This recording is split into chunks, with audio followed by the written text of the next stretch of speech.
Bueno, pues buenas tardes, buenos días y buenas noches en estas múltiples latitudes. Bienvenidas, bienvenidas, bienvenidos sean a esta primera presentación del libro La trama de la vida en los umbrales del Capitaloceno, el pensamiento de Jason W.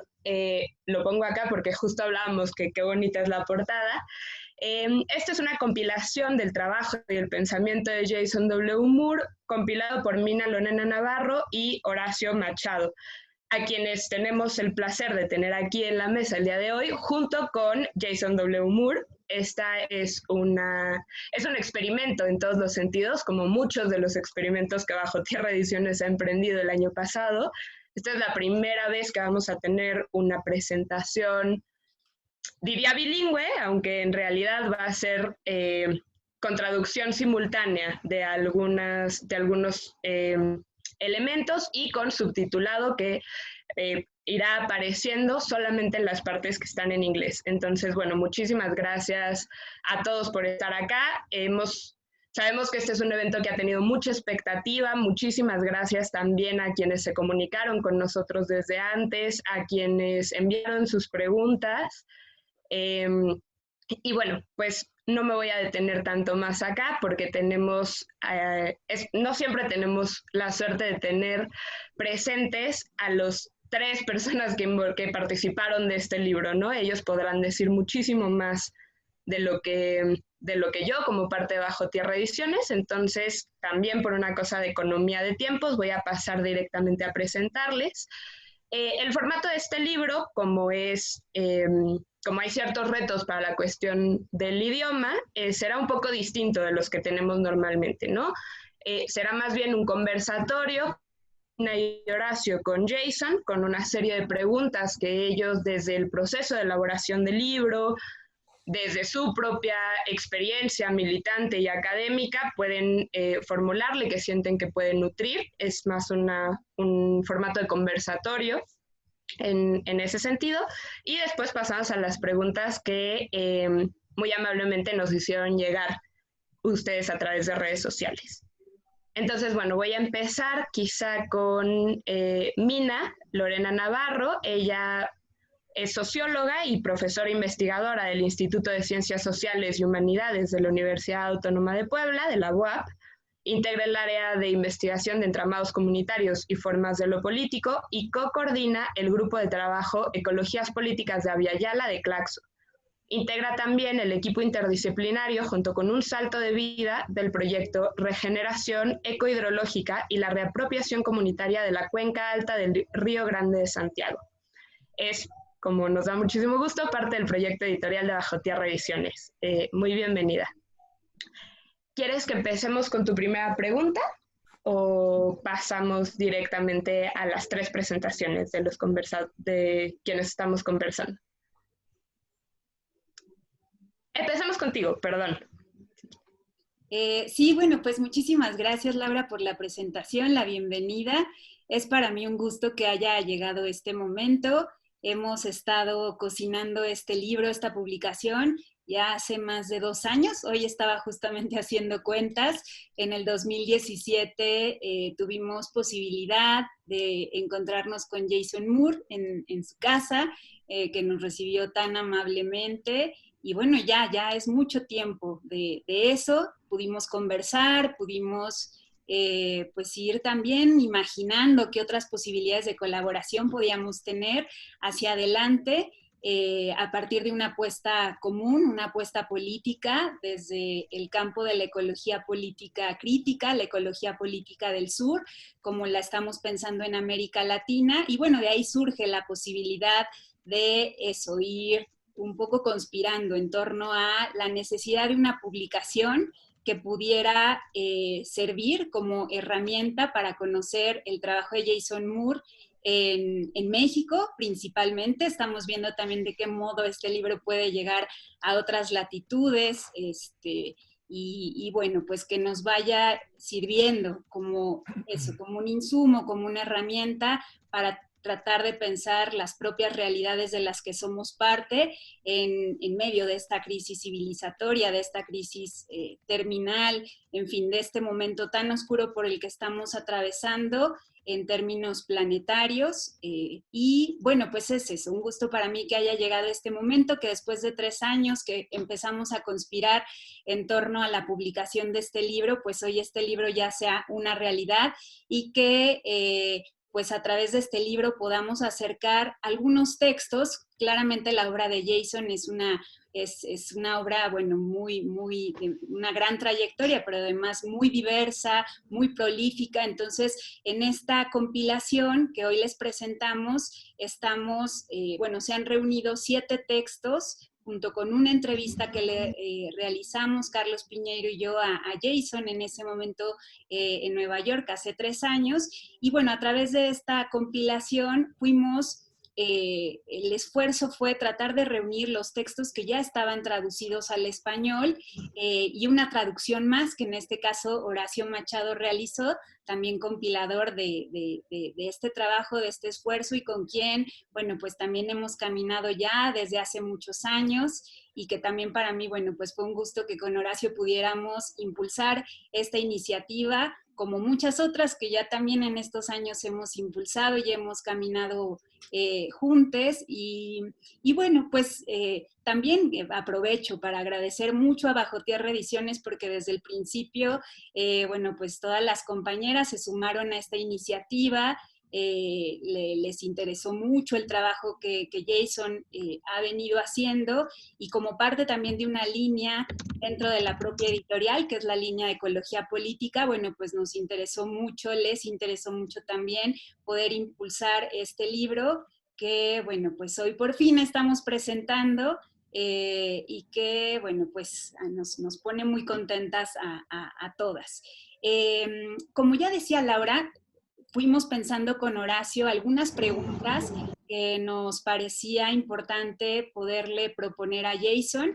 Claramente son unas poquitas de las muchas que quisiéramos hacerle, pensando también en las resonancias y las propias localizaciones más situadas que el trabajo de Jason tiene para América Latina y para nuestras geografías, ¿no? Y las latitudes en las que nos encontramos. Entonces, bueno, son algunas de muchas de las preguntas que quisiéramos hacerle. Y yo, bueno, quisiera empezar con una que tiene que ver sobre todo con cómo entender el momento, digamos, de estos últimos años, de estas últimas décadas, en donde básicamente el capital como ecología mundo, la fase de la globalización neoliberal se interpreta principalmente como un nuevo ciclo de apropiaciones de frontera, una nueva ola de mercantilización de la naturaleza, de la tierra, del agua, de la energía, alimentos, fuerza de trabajo y de aprovisionamiento barato de estos insumos como un aspecto clave para superar la crisis estructural de los 70.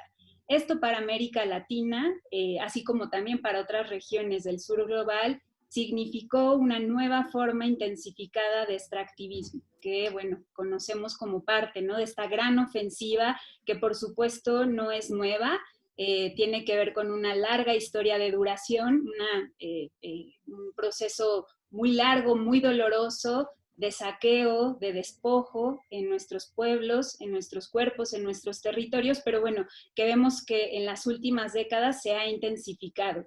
Ante ello, queremos preguntarte, Jason, ¿qué desafíos ves en nuestra región y para nuestra región en esta nueva fase? ¿Cómo ves el tema del consenso extractivista que atraviesa gobiernos de derecha y a los que se dicen de izquierda o progresistas? ¿Y cómo ves también a las resistencias y las alternativas, pues, que se han ido prefigurando al calor de estas conflictividades socioecológicas que azotan buena parte de nuestros territorios? Muchas gracias, Mina. Voy a dar lectura a la versión en inglés. Jason, the question Mina is asking is, from your analysis of capitalism as world ecology, the phase of neoliberal globalization is interpreted mainly as a new cycle of frontier appropriations, a new wave of commodification of nature, land, water, energy, food, labor force, and of cheap supply of these inputs, as a key aspect to overcome the structural crisis of the 70s. That, for Latin America, and for other regions of the global south, meant a new intensified form of extractivism. In view of this, what challenges do you see in our region and for our region in this new phase? How do you see the issue of the extractivist consensus that crosses right-wing governments and those who call themselves leftist or progressive? How do you see the resistances and alternatives? It's an important question. And I think that the first step is always to situate these leftist extractivist governments historically.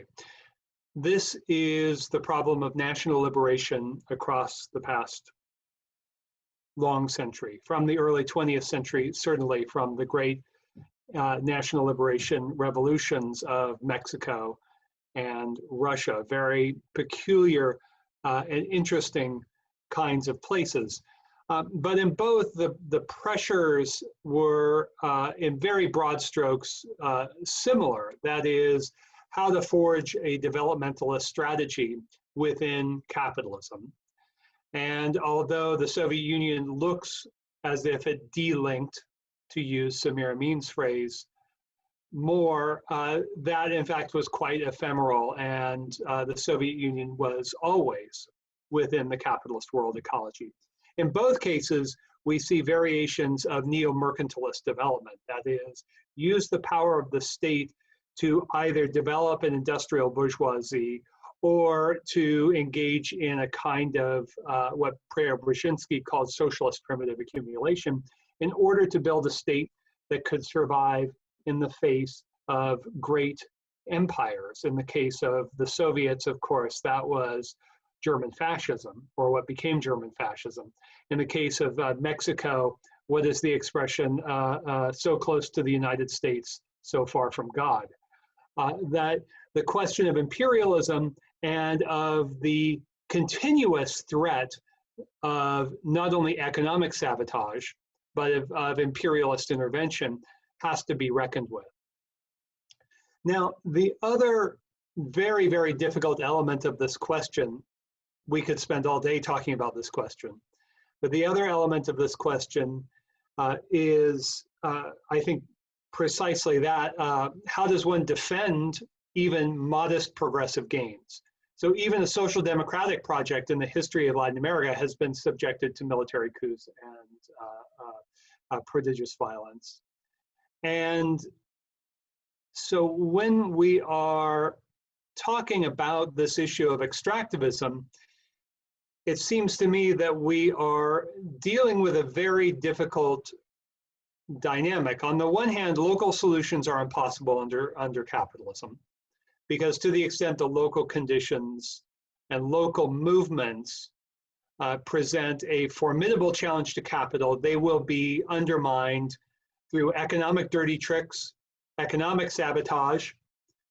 Secretary of State Kissinger in 1972 saying we must make Chile scream, but then also the direct military intervention, which is always there. And so we need to wrestle with really the long 20th century question of socialism in one country, and is that socialism at all, or to what degree do we think of that as socialism within capitalism? One of the errors, but I'm not sure if it was an escapable or avoidable error, was to see nature as a productive asset. That is, to adopt a capitalist gaze upon the web of life and to convert that into natures to be mobilized for the accumulation process. For the Soviets and the Chinese, that was socialist accumulation. For imperialists, that was capital accumulation. But in the qualitative differences in those strategies remains to be seen.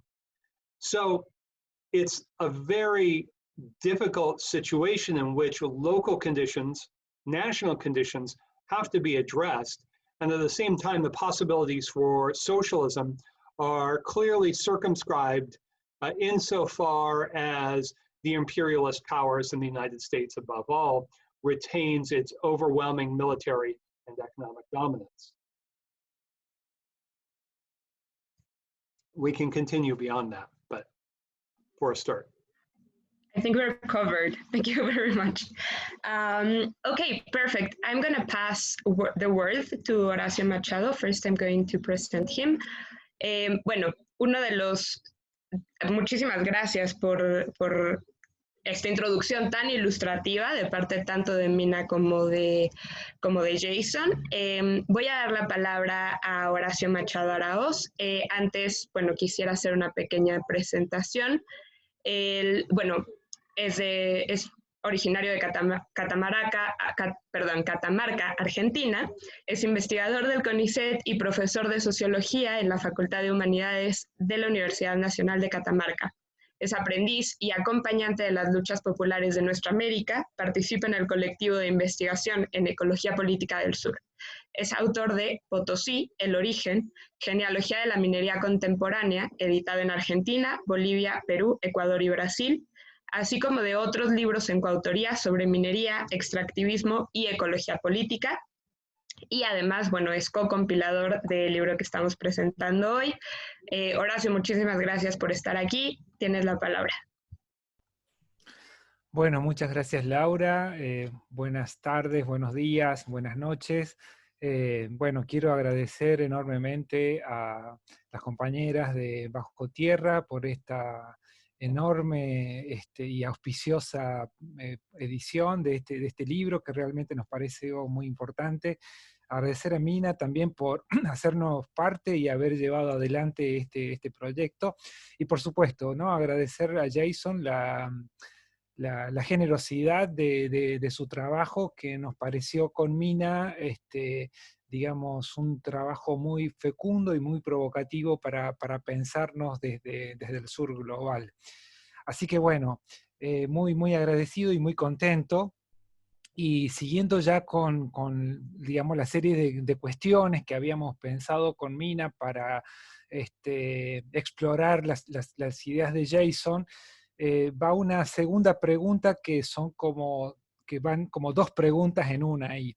Y que tiene que ver con la noción de capitaloceno que trabajó Jason bastante, ¿no? Que, bueno, en un sentido habla la idea de capitaloceno de una crisis estructural sistémica, crisis civilizatoria, pero también de una noción de crisis terminal.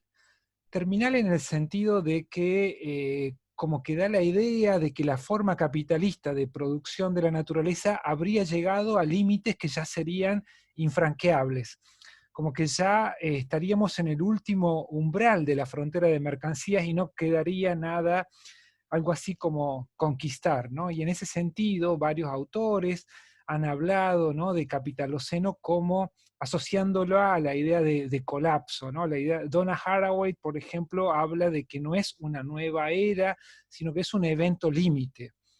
Entonces la pregunta, Jason, es, por un lado, ¿cómo ves vos esta cuestión? La cuestión de si habríamos llegado ya a los límites geofísicos, biológicos de la naturaleza, ¿cómo el capitalismo gestionaría ese choque de esa dinámica de mercantilización con esos inexorables límites del sistema de tierra, sistema de vida tierra? Por un lado eso. Y por otro lado, la otra pregunta sería, bueno, el capitaloceno da cuenta de una forma hegemónica de producir naturaleza, pero por afuera o al margen hay también, o habría también otras formas sociales de producción de la naturaleza, ¿no?, como las naturalezas indígenas, las naturalezas campesinas, las naturalezas de pueblos que no adscriben a su ontología o a una ontología antropocéntrica, economicista, como productivista, tecnólatra, como sería la naturaleza capitalista. ¿Cómo ves vos entonces esas otras formas de producción de naturaleza, esas formas subalternas ¿Qué piensas sobre ellas? Si podrían ser pensadas como semillas alternativas de un mundo post-capitalocénico. Outstanding. So let me try to answer a little bit in reverse order. So the question about alternatives. We should begin with a dialectical understanding of capitalism as a unity of difference. So fundamental to how capitalism as a world ecology works is the internalization of diversity as functionally necessary to the accumulation of capital. So in Capitalism and the Web of Life, and you see this in the essays in this collection as well, we understand that the dynamics of monetarization of what I call paid work rely on the appropriation of the unpaid work of women, nature, and colonies. So that the normal state of proletarianization, for instance, in the world is, as Emanuel Wallerstein long argued, semi-proletarianization, precisely because proletarianization always depends upon unpaid work.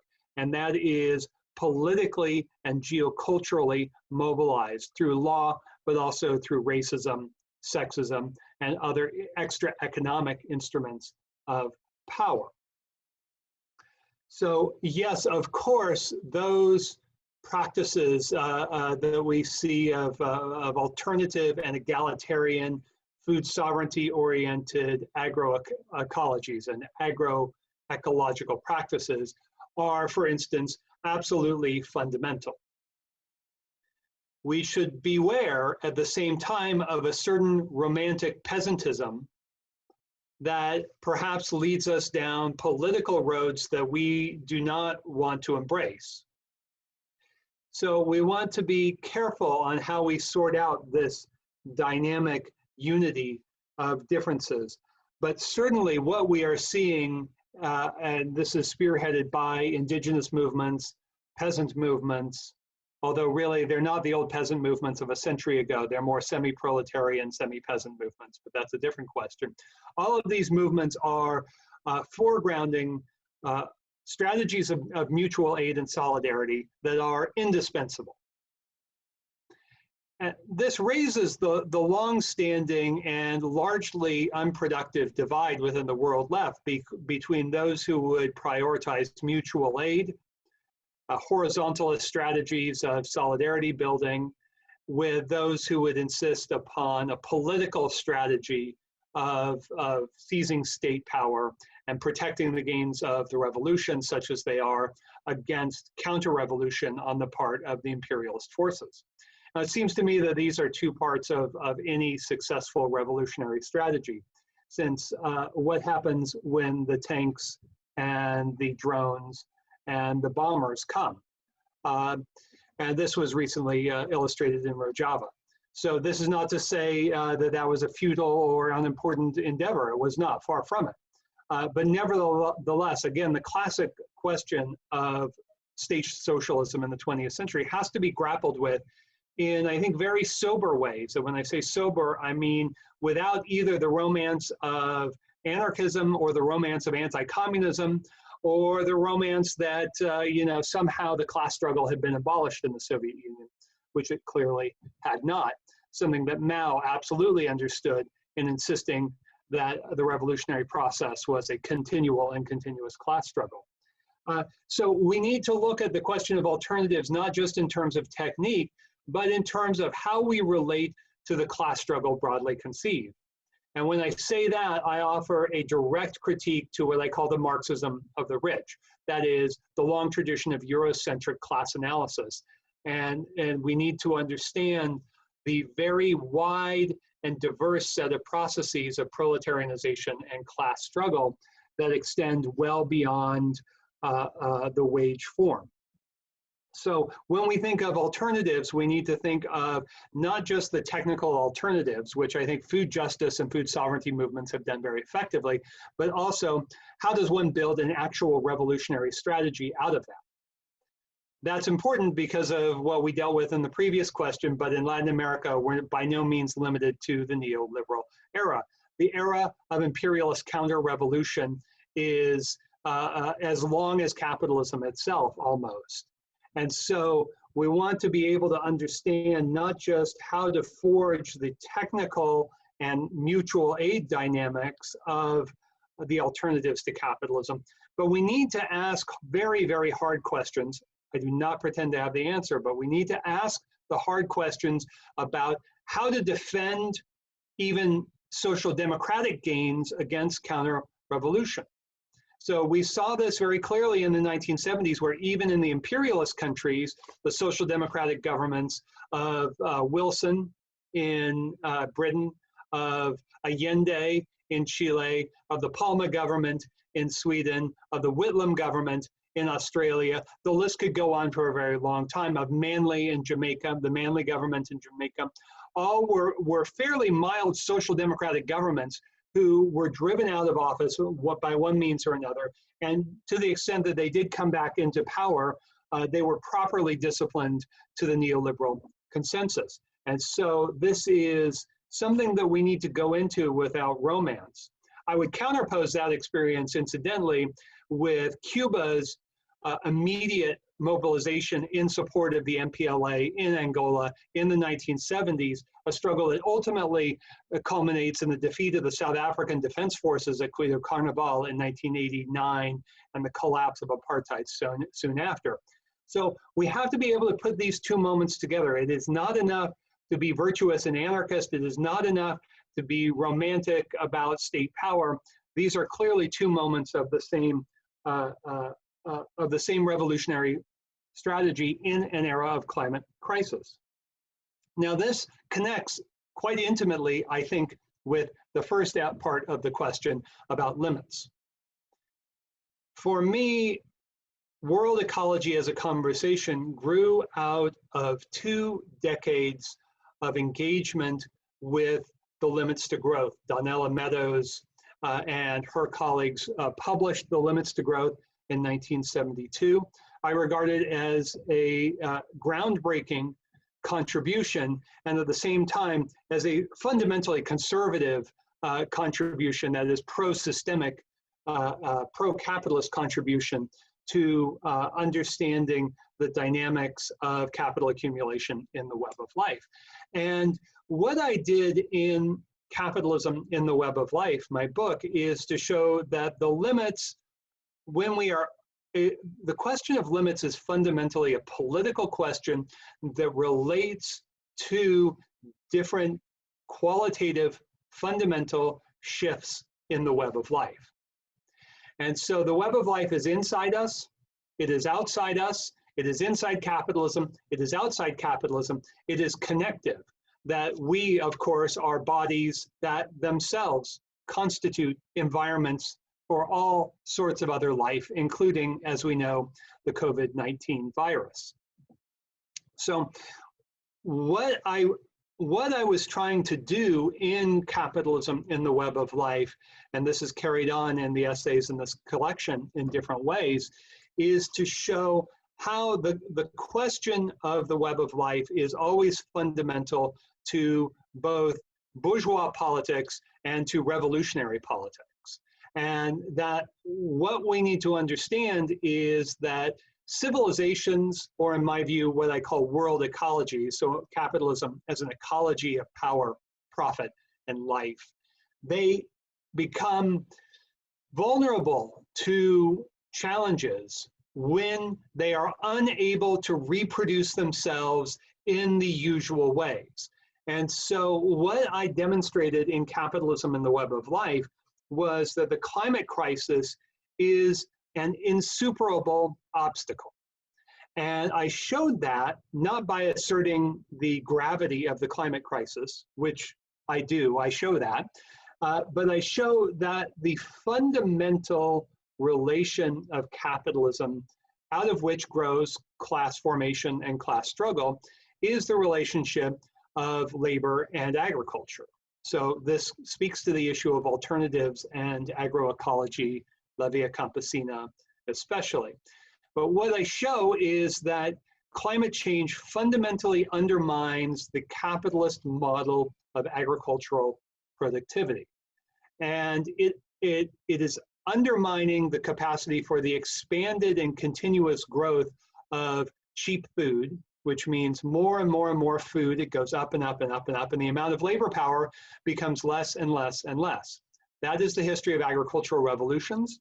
It began in the 16th and 17th centuries, not only in England. Don't let anyone tell you it all began in England, but also in the Americas, especially in the sugar plantations. And that model has been with us all the way to the 1970s and 80s. It is now over. The causes of the collapse and breakdown of that cheap food, cheap labor model, that agricultural food model, are many. One of them is the climate crisis in a biophysical sense, but also the tremendous power and organizing capacity of La Via Campesina and other agrarian justice movements are themselves expressions of the climate, capital, class, agriculture nexus of relations. And so that means we can begin to look at the politics and dynamics of limits as fundamentally biological and geophysical, as fundamentally political and economic, all at the same time.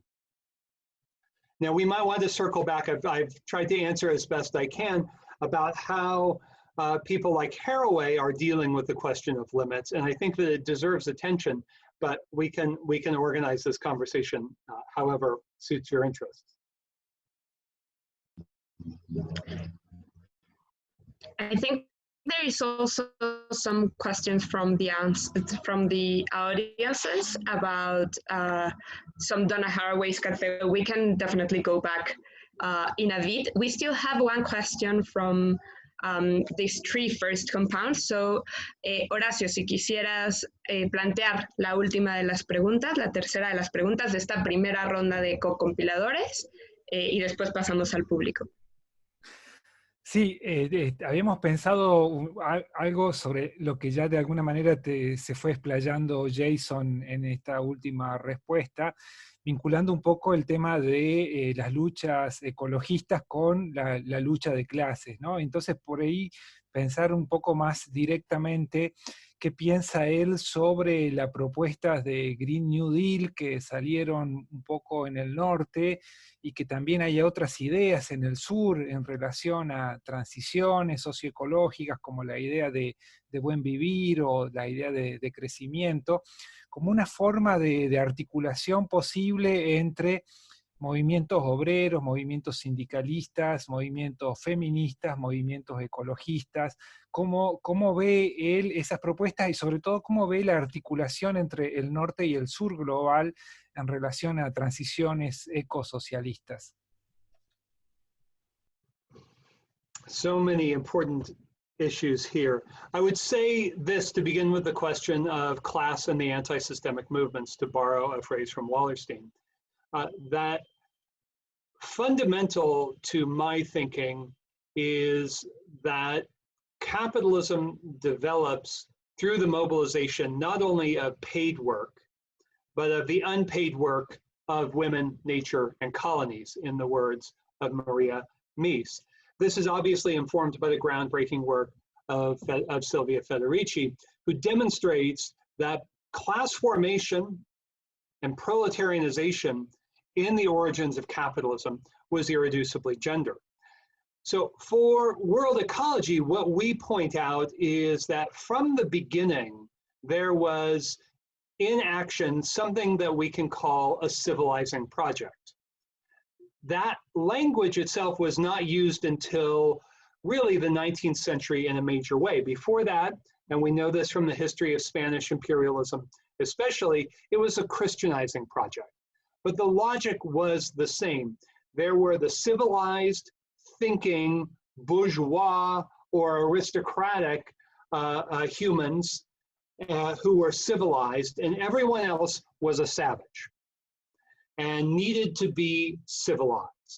And so from the Christianizing projects of Columbus and the aftermath, especially in the aftermath of the great debates between Sepulveda and Las Casas in 1550 and 1551, but all the way through to the civilizing projects of the 19th century, to President Truman's famous Point 4 development speech in 1949, where he declares 80% of the world as undeveloped and in need of development, that is, in need of civilization.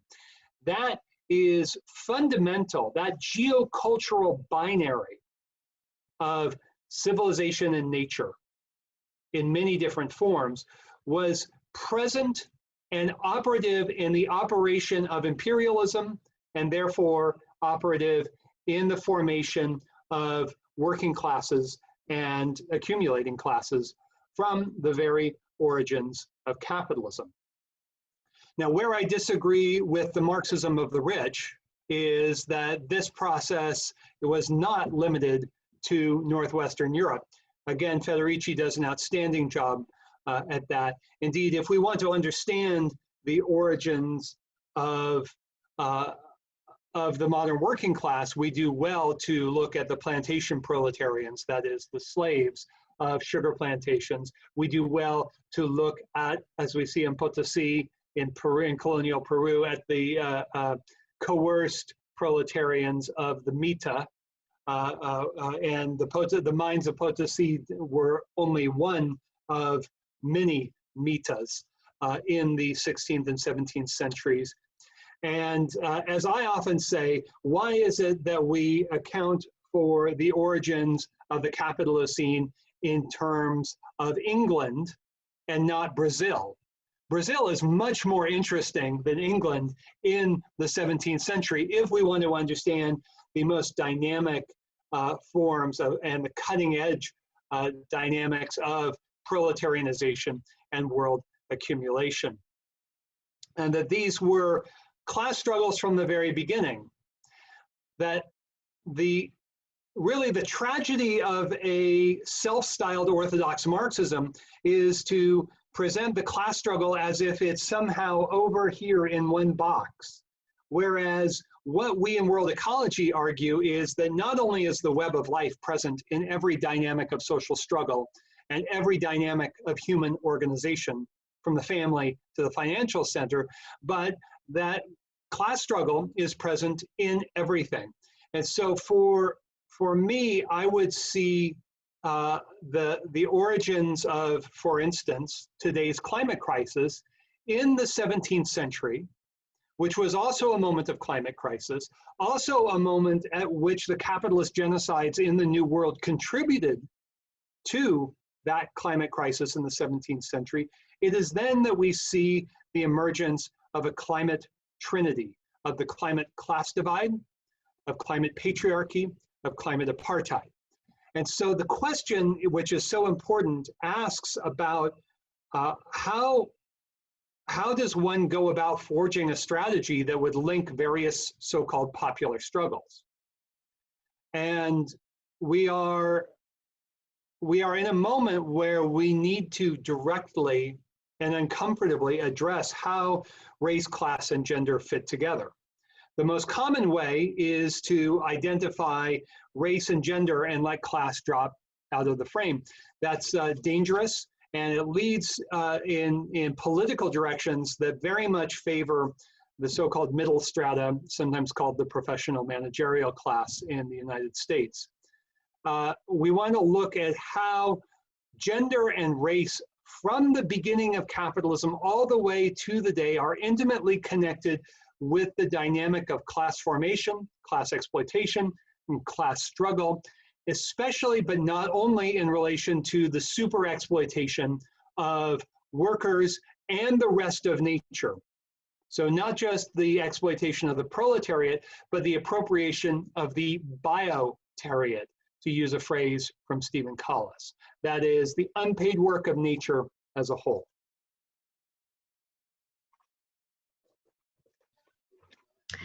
Thank you so much, Jason, for this very rich look of all of your work and of your books and these very interesting ideas. If we are finished with this first part, maybe we can pass to take the questions of the people who wrote us directly. I just wanted to say that usually when we do presentations, this part of the public, the audiences, the readers, is done live. So in this point, for me, it's very clear that all of the people who wrote is already, to some degree, or to a big degree, familiar to your work. They've asked the questions before the presentation of the book, so if you want to go as deep as you want, that is, I think, okay. I'm going to say all of this in Spanish. Bueno, vamos a pasar a la parte de preguntas y respuestas de el público, de quienes nos hicieron llegar. Nos dio mucho gusto ver no solo que recibimos en este experimento pues varias preguntas, sino que además nos pareció que hasta cierto punto eran preguntas pues hechas desde una lectura profunda del trabajo de Moore, ¿no? Y previa del trabajo de Moore, cosa que es muy natural porque estamos pidiéndole preguntas al público antes de presentar el libro, ¿no? Entonces, gracias por ese esfuerzo, gracias a quienes las hicieron llegar. Ahora vamos a proceder a darles una lectura. Y bueno, pues ojalá que todos quienes nos sigan acompañando estén disfrutando este experimento de compartición de saberes más allá de una u otra lengua. Voy a leer, entiendo que las preguntas, Jason, you have already the translated questions, right? Yes. Perfect. So voy a leer en español las preguntas y Jason las responderá en inglés. So the first question, I'm going to read it in Spanish, is ¿cuáles son los límites del Capitaloceno? En mi opinión son etnográficos, es decir, aquellos verificables dentro de marcos de experiencia distintos. ¿Acaso el Capitaloceno reifica a Occidente como fuerza motriz de la historia, haciendo del mundo entero un escenario para, this part is in English actually, so I'm going to read it in English, yet again tell us the protagonistic quest of Western civilization against itself, e ignorando otros mundos, otras historias y otros futuros?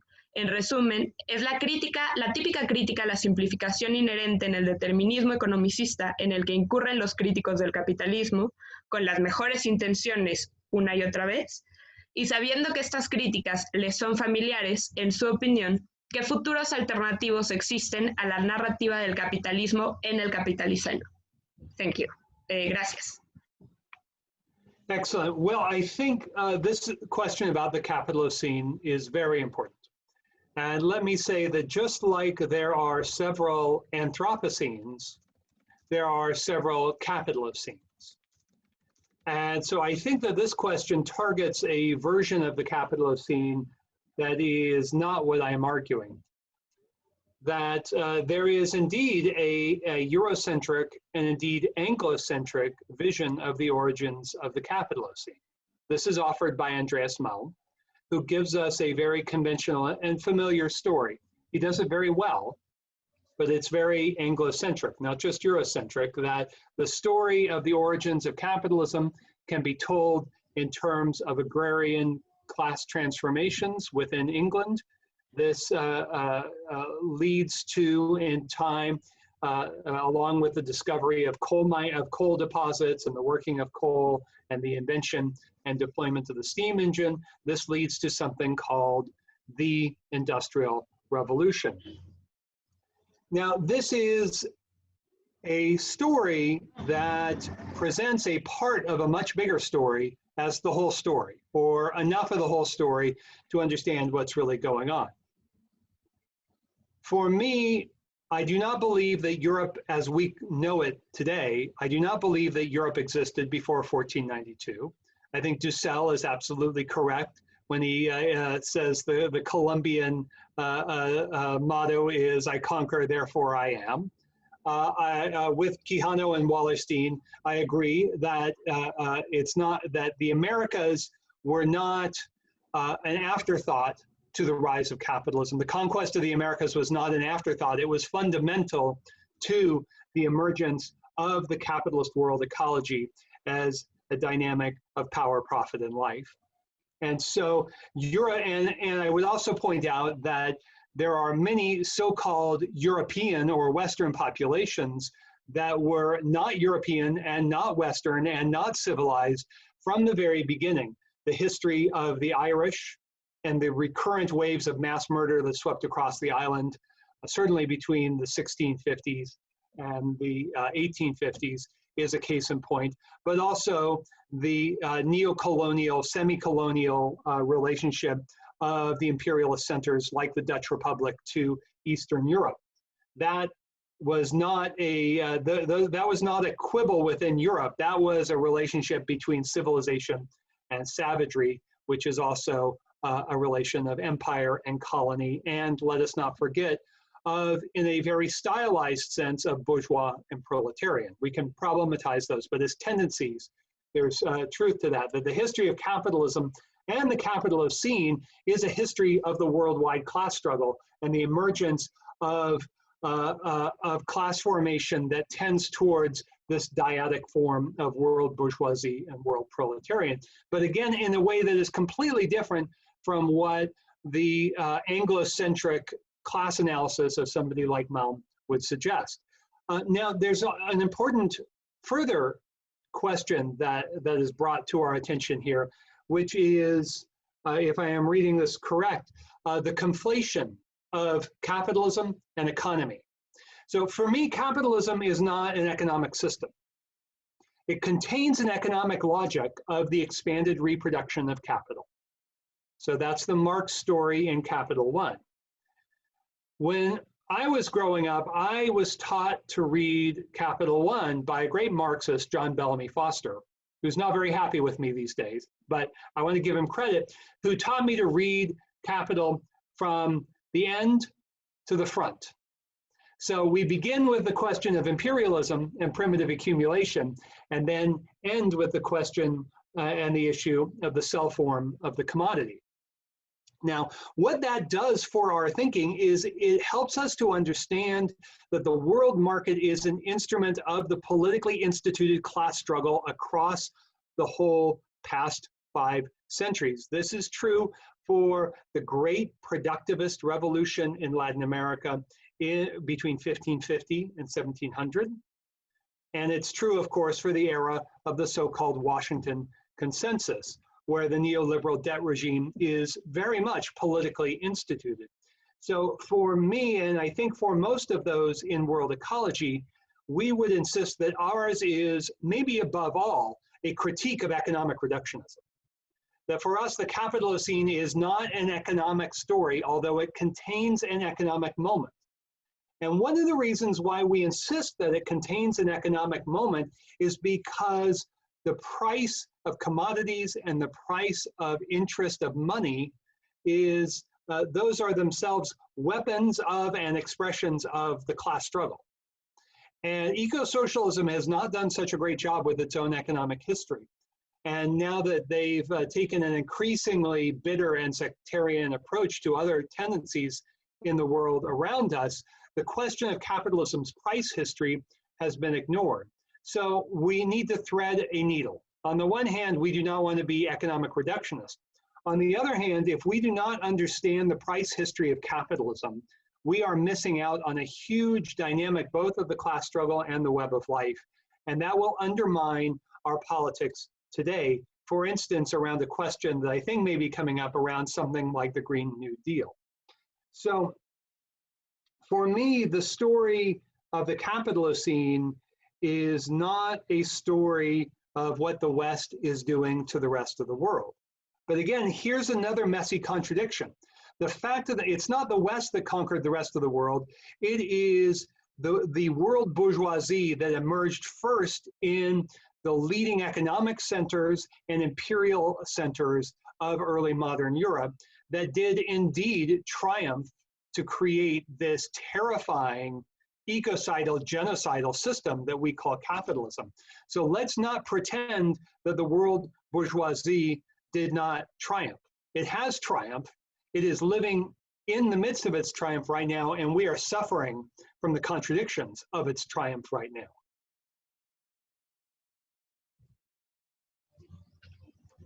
Thank you very much. For the sake of the conversation and to follow the thread that you're providing here, I'm going to pass to, I'm going to skip one question and pass to another one. So in this case, I am going to read it in English just for you to not lose on the text. And then I'm going to say it in Spanish for the rest of us to follow. It is understanding the advance of extractive activities in the current capitalist dynamics. We consider this advance on people's bodies exposed to agrochemicals, to the effects of pollution, etc., as an ecological problem. I mean, are bodies part of nature? In that case, can the social problems that advance on them be taken into account as ecological problems? Voy a leer, es la tercera pregunta del público. Dice, entendiendo el avance de las actividades extractivas en la dinámica capitalista actual, ¿podemos considerar ese avance sobre los cuerpos de las personas expuestos a agroquímicos, a los efectos de la contaminación, etcétera, como un problema ecológico? Quiero decir, ¿son los cuerpos parte de la naturaleza? En ese caso, las problemáticas sociales que avanzan sobre los mismos pueden ser tenidos en cuenta como problemas ecológicos. Thank you. This is one of the most fundamental questions we have to face. And for me, well, you can see it in the collection of essays, especially in the discussions of Potosi and many of the other texts, where what I try to do is to show how the economic process of exploitation, that class exploitation, is also transformative, of course, of landscapes and streams and all the terrain of environmental history, but it is also transformative of bodies. And both a labor politics and an environmentalist politics that fail to make that connection will be doomed. Now, in the global South, environmentalist politics have been much more closely attuned to these questions than in the global North, where mainstream environmentalism abandoned the working class environmental justice, health, and well-being politics of various grassroots movements around North America. So famously, Lois Gibbs from Love Canal in the late 1970s, where there was a profound cancer cluster. She was completely ignored, even though she went on to organize the anti-toxics movement. Environmental justice movements in the United States, in which brown and black working class communities were targeted as sites of toxic waste dumping and therefore experienced the bodily health effects. They too were ignored by the environmentalism of the rich. So we have to, I think we have to, as well, not just as Marxists, but I think for those of us who are concerned in any sense with the revolutionary possibilities of knitting together human bodies with work, with power, with the web of life, we have to treat this dynamic of the poisoning of our bodies as fundamental to the pathology of the late Capitalocene. Now, on the one hand, it is true that bodies have been degraded and destroyed and poisoned from the very beginning.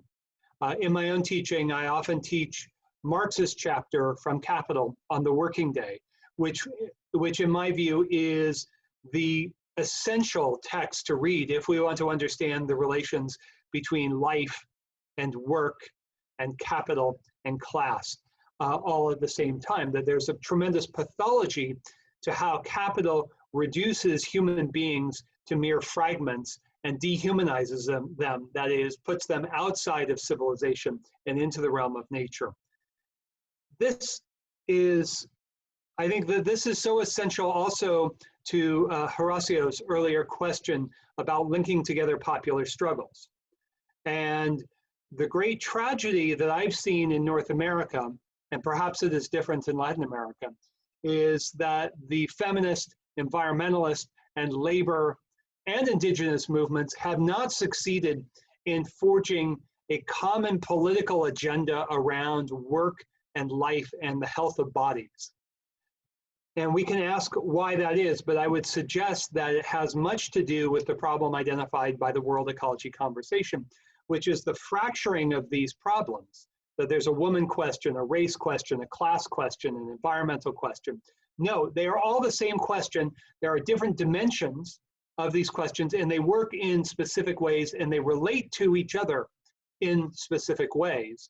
And if the left is going to have any hope of unifying a very diverse, a very large, but also very diverse working class, we have to be radically feminist, radically anti-racist, radically environmentalist, and anti-imperialist above all. This is the danger of the Green New Deal in the imperialist countries, that it will feed into an imperialist fortress Europe, fortress America mindset and practice. Thank you so much. And thank you also for going back to this very interesting idea. I think we are already over an hour. So maybe we can finish with this last question. We have also mentioned it before, a little bit of this very interesting author, Donna Haraway, and there was a question from the audience about it. So I'm gonna read it in Spanish, and I think you have it also in English. ¿Qué potencias consideras que existen en abrir la idea de Capitaloceno a la de Tuluceno que nos propone Donna Haraway? So thank you. Perfect. So Haraway's Cthulhucene, which yes is just as difficult to say in English, Haraway's Cthulhucene is essentially her utopian imagination. And that's not a dismissal. We need that utopian imagination. And if you sit with her text, you can, well, it's a kind of meditation. So you need to meditate as you go through her text and reflect on the tentacular, like the tentacles of an octopus, her tentacular imagination. I think that's necessary. I think it's important. I think it's indispensable. It is not a historical periodization, and that's not a criticism. However, we could offer what I hope is a generative critique. So first, I would say, much to her credit, after decades of not talking about capitalism, she is now talking about capitalism. And we want to underscore the importance of that opening, especially because many in Haraway's audience would prefer to avoid talking about capitalism. This is very common in Anthropocene discussions, and for all the problems of various versions of the Capitalocene argument, we insist we must name the system. And in my opinion, silence protects the perpetrators of violence. And so there is an important contribution that Haraway makes in bringing back the question of Capitalocene, of capitalism, to the center of her story. In my view, she was widely misunderstood before in her critique of the God trick. The critique of the God trick of the universalist gaze is, in my view, a critique of how capital looks at the world. It is not to say that we should not understand. She is definitely not saying we should avoid telling the world history of capitalism. She is saying we should avoid the universalizing tropes of both centrist liberalism and certain strains of Marxism. So we want to understand how capitalism develops and its contradictions. I think there on that question, Haraway needs to be pushed. And you see this especially with her discussion of population. And I'm not here to say that she's a neo-Malthusian. That's not my position. So I don't want anyone to say, oh, Moore thinks she's a neo-Malthusian. I don't. But I think this. I think that if we are to introduce the question of population dynamics, human and extra-human, we need to go back to Marx and understand that very short statement that every mode of production and every era of capitalism has its own specific law of population. I think that's the first point. So we need to look historically at what in fact is going on, because the driver of the climate crisis is not overpopulation, which, by the way, always has meant too many brown and black people. It's never meant too many Europeans. It's been applied to other so-called European populations like the Irish, who were not European at the time that a third of the island starved to death and a third of the island was driven out to immigrate to the United States and elsewhere. But here's what we don't normally hear, and I think here's what I would like to hear Haraway wrestle with in relation to this connection between Capitalocene and Cathulocene.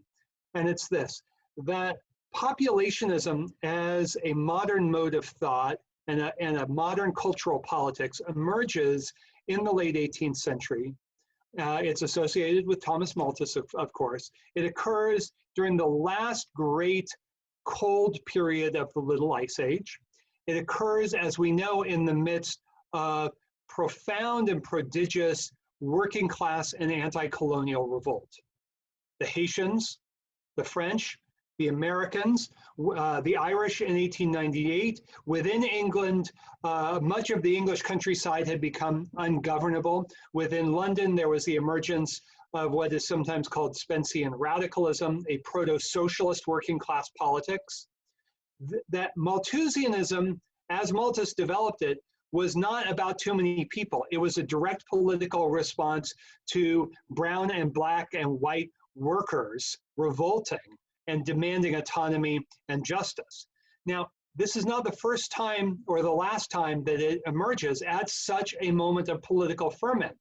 Malthusianism recurs at the end of the 19th century in the form of eugenics, which is also in the era of the Second Industrial Revolution and the era in places like the United States of massive migration, of massive working class migration from places that were in the view of America's ruling class savages. These were Hungarians, Italians, Poles, who were not regarded as white, by the way. So eugenics, which of course has an even darker history culminating in Nazism, eugenics emerges as another neo-Malthusian moment.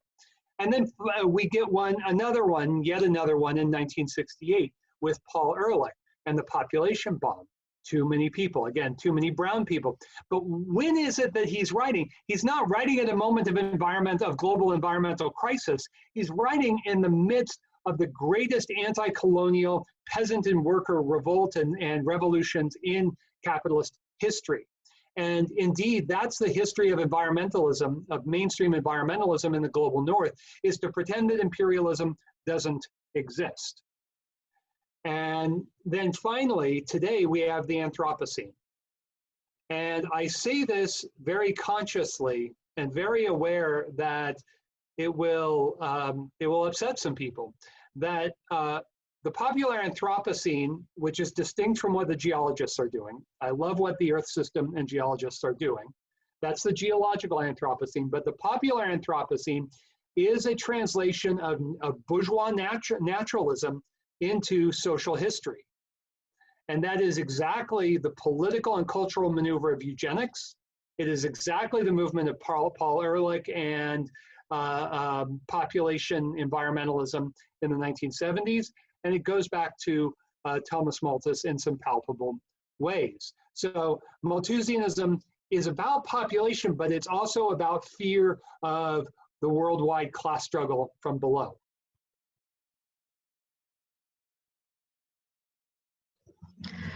Jason, thank you very much. Mina, Horacio, muchísimas gracias por estar aquí.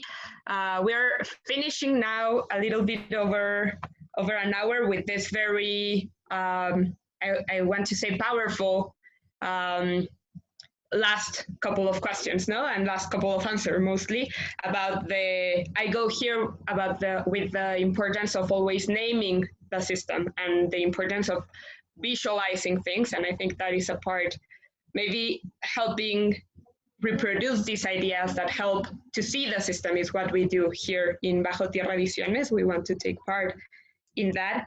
And for me, it's very interesting how, and this last idea of neo-Malthusianism as a problem always of the black and the browns and not a problem of population in general, that is extremely interesting for me. So I thank you so much.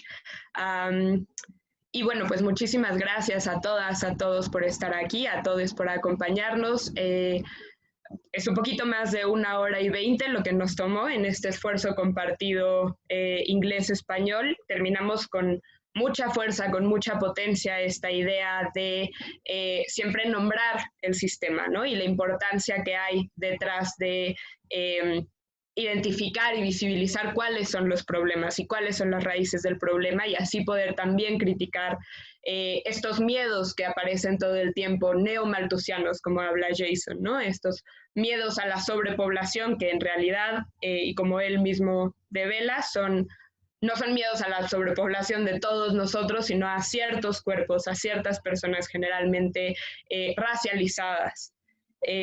Entonces, bueno, pues muchísimas gracias a todas, a todos por estar aquí. Espero que hayan disfrutado, espero que no estén demasiado confundidos. Y bueno, pues seguiremos siempre al pendiente de nuestras redes, de nuestros canales de comunicación y de diálogo para poder seguir pensando otras formas de expandir y de llevar ideas que nos parecen interesantes e importantes, como el pensamiento de Jason Moore, a audiencias más allá del habla en inglés. Entonces, bueno, si ninguno de los presentes quiere decir alguna otra cosa, yo daré por terminado el evento. Perfecto, pues muchísimas gracias. Gracias en verdad por estar aquí. Thank you so much, Jason. Thank you. This was wonderful. Thank you so much for making this book possible. Thank you. Thank you. Muchas gracias, Jason. De veras fue una charla que espero sea una entre muchas más. Me parece que vale mucho la pena que sigamos explorando estos diálogos de un pensamiento, de un sentipensamiento postcartesiano.